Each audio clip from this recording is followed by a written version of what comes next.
Hello, and welcome to another episode of Reading Reddit with Amber. Today I have another batch of outrageous wedding stories for you. Our first story is, am I the jerk for not inviting my parents and brothers to my wedding because they do not approve of my fiance?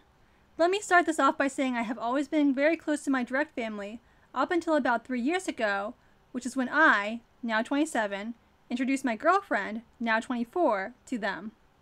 My sister immediately became best friends with her. My uncles and aunts loved her. Basically, the entire family loved her apart from my brothers and my parents, especially my mom. Since then, I started distancing myself because they would often talk about how she is not right for me, how I should find a better girl, how she was rude, slutty, and so on. I honestly did not get it. She was always on her best behavior, but when questioning them about it, I would never get a straight answer as to why they acted like they did. Luckily, though, they would never do it in front of her. They were just a bit cold, you know.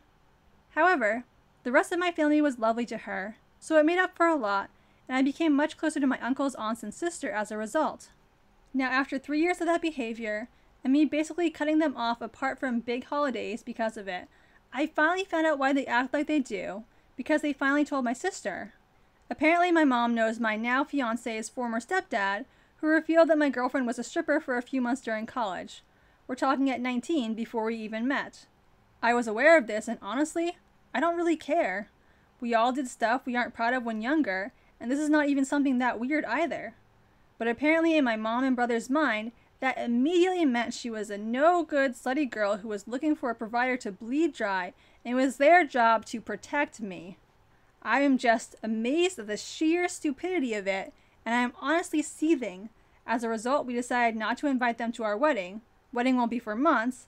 After all, why would they want to celebrate my marriage to her, right? Meanwhile, I just invited a load of extra friends and extended family, of course, also invited my sister, uncles, and aunts, and so forth. To put it bluntly, pretty much my entire family is invited, apart from my parents and brothers.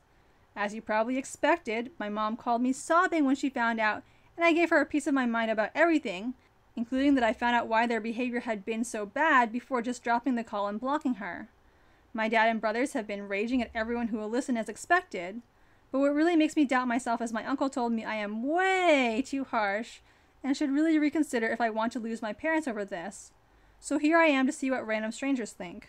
Reddit says OP is not the jerk, and I agree. The parents and brother have made it clear that they don't value the fiancé, and their only reason seems to be because she used to be a stripper. Since fiancé is a central part of the wedding day, it wouldn't be fair to have people who are at best cold to her sitting front and center on the day of. Plus, if they spent years making snide comments about the girlfriend, there's a decent chance they'd keep up that nonsense at the wedding. OP is well within his right not to invite people who treat his bride to be callously to their wedding. Our next story is, am I the jerk for not offering a family heirloom ring to the daughter who got married first? I have 2 daughters, Claire and Emma, who have never gotten along well.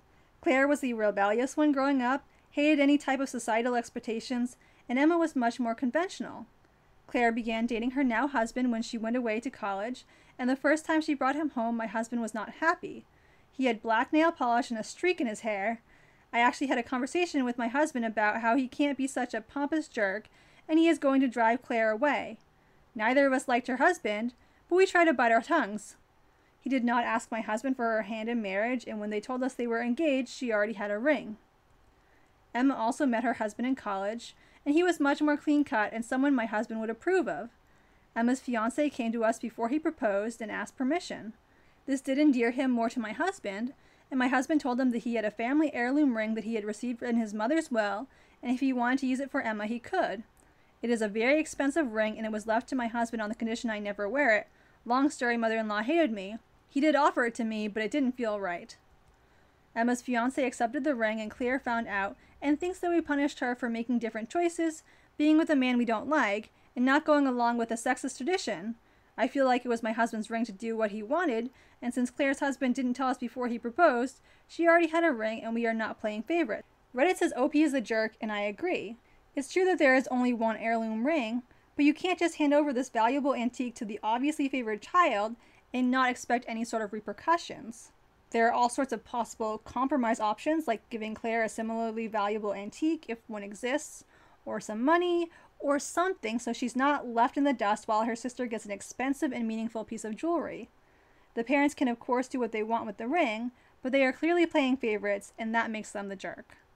Our next story is, am I the jerk for disinviting my brother to my wedding after he told me being gay is wrong? Little backstory.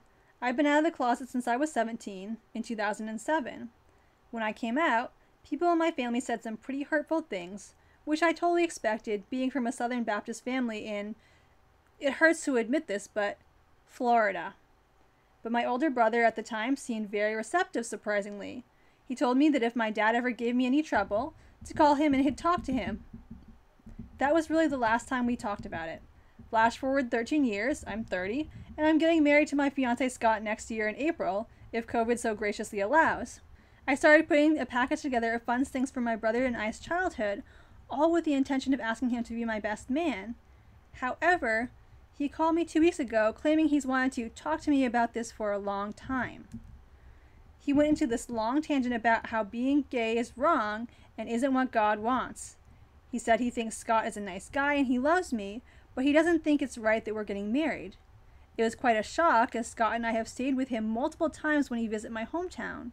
To top it off, and what hurts perhaps the most, he said my 3-year-old niece, whom we adore, won't be coming to the wedding because he didn't want to have to explain to her what was going on here. Notice he only said that she wasn't coming to the wedding. I think he fully expected to still be invited after this. His wife, whom he had started dating when I was 12, feels the same apparently. My whole dad's side of the family feels the same way they do, but I've already written them off mostly in my mind. My mother is beyond ticked and upset at them. I think what upsets me the most is a sense of betrayal. They were my safe spot in the family. I felt like because they're close to my age and younger and went to college, they would understand and it wouldn't be a big deal to them. I almost feel a bit embarrassed because Scott comes from a wonderful Italian Catholic family and they've never been anything less than loving and supportive. I told them that on what's supposed to be one of the happiest days of my life, if they or anyone else is sitting in the audience and in the back of their mind thinking that what we're doing is wrong or not right, they should just stay home. I know my brother and family love me, but it feels up to a point conditional and limited. I told them that they learned that being gay is wrong. They weren't born not liking gay people, so they can unlearn it if they are willing. But I don't think that's going to happen. Edit. Okay, I legit did not expect so many responses. Been getting some interesting negative feedback. All I will say is that I was genuinely interested in hearing if anyone had an idea somewhere in between, you're the jerk, he's family, invite him, and he's the jerk, screw him, don't invite him. I'm a compromising centrist at heart, but I wasn't sure I could see where that could fit in here on my own. And no, my story isn't fake. I recorded the conversation. Reddit says OP is not the jerk, and so do I. Just because someone is related to you doesn't mean they deserve a place at your wedding. What the brother said to OP is hurtful and inexcusable. Brother and his homophobia can stay home, while OP and his hubby-to-be enjoy their day. Our last story is, am I the jerk for asking my friend if I could invite a date to her wedding in which I was the maid of honor? My friend and I, we met in college, have been best friends for a few years, and she asked me to be a maid of honor in her wedding. She had 2 maid of honors, one of whom was a childhood best friend, so I was second. This didn't bother me because I was just honored and excited to be part of her big day. I fulfilled all of the maid of honor duties, planned an engagement party, planned an awesome bachelorette weekend, and helped her with various wedding planning activities. She had a huge bridal party, and everyone was allowed to bring dates, so a couple of months before the wedding I asked her if it was okay if I invited this guy I was dating. He was great, but she had never met him because she moved a few months before. We had talked about him a lot, and she told me she was excited to meet him. After I asked her, she freaked out on me, told me I was a terrible friend for even thinking I would be allowed to invite a date. My intention needed to be fully around her the whole weekend. Why would I expect her to want me to meet this guy I'm dating on her wedding weekend? This was so last minute and there wouldn't be enough food. It was over 2 months in advance and the wedding was buffet style. I was annoyed because the other maid of honor was bringing a date, but decided not to fight her on it because ultimately it was her wedding and it wasn't worth it to me. I apologized and accepted that I would be the only dateless one in the 24-person wedding party. This caused a huge rift in our friendship for the next few months till the wedding. She basically ignored me, and every time I would reach out and try to talk about it, she would totally shut down and say how horrible I was and that our friendship will be changed forever. When the wedding came around, I was ready to be the best support and help she could ask for. Whenever I would try to do anything, she would tell me she didn't need my help, her mom was going to help her, so I should just go enjoy myself and have fun. This also really annoyed me, but once again I let it slide because it was her wedding. Almost a year after the wedding, with no talking, she reached back out to me and said that she misses us being friends and she is willing to forgive me for what I did. I asked her what I did and she said she doesn't want to talk about it because it was so upsetting to her. Am I the jerk? Reddit says OP is not the jerk, and I agree. The bride's behavior here is so strange. What's the harm in just asking for a +1? If the bride couldn't accommodate +1s, she should have politely declined, but she needed a blanket policy. You don't get to single out one person and say, you and only you don't get a +1. I'm honestly not sure why OP is even entertaining the idea of being friends with this person again. Those are all the stories I have for you today. I hope you enjoyed today's video. If you did, consider giving it a like or letting me know in the comments. I post new videos twice a week, funny or outrageous ones on Wednesdays and spooky ones on Sundays. Thanks for watching and have a great day.